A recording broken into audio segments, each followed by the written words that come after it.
Have you ever heard people say, a 7-day war is coming to Israel, and wondered, is that really in the Bible? Today, we are going to separate truth from assumption and uncover what the Bible actually reveals about a sudden, shocking war involving Israel. Because here's the truth, the Bible never uses the exact phrase, 7 days war.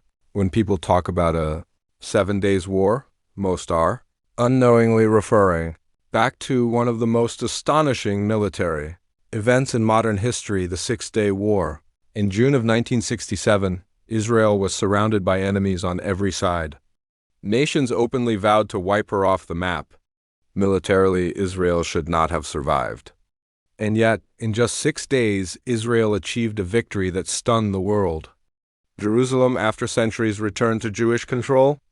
For many believers, this was prophecy unfolding before human eyes.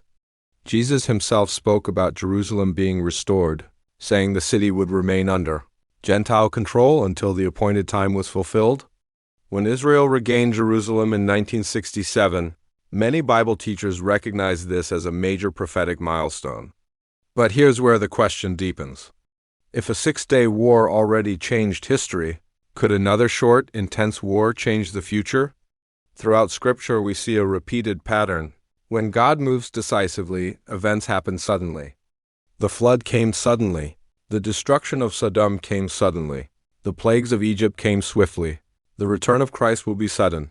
And when the Bible speaks of an end-time conflict involving Israel, it often describes rapid judgment followed by divine intervention.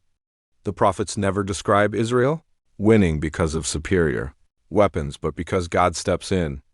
Some prophecy teachers believe the idea of a 7 days war comes from the structure of prophetic language, especially the repeated use of 7 in end-time passages. In Scripture, 7 represents completion, divine judgment, and God finishing His work.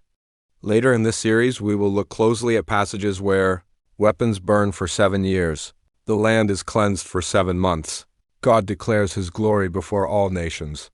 These details have led many to believe that the actual battle itself may be very short, even though its impact lasts for years. Because God is sovereign, the Bible does not say there will be a 7-day war. It says, Israel will be surrounded. Nations will plot her destruction.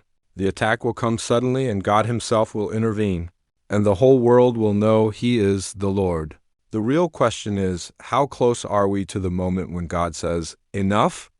As we move forward in this series, we will examine whether Psalm 83 describes a short regional war, whether Ezekiel 38:39 describes a supernatural intervention, and how these events may be setting the stage for what comes next in the end times timeline.